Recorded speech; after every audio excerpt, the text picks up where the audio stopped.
With our callout bar created, the next thing we'll do is insert the table that contains our main image. We'll create this table under our callout table. Inside this table, create a table row.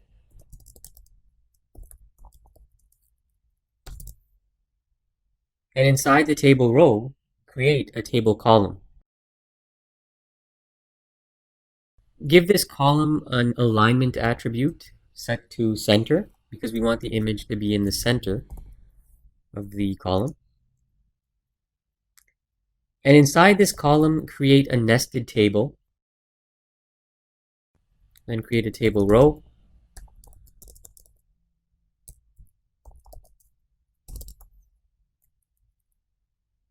And insert the column that contains the image.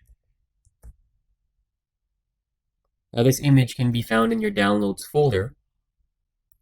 So you can use this image or you can use another image of your choosing.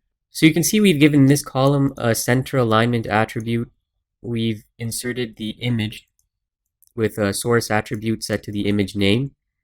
And remember to keep this image in the same folder that your HTML page is stored in, and then set the width and height of the image as well. Now press refresh, and you can see that the image is inserted.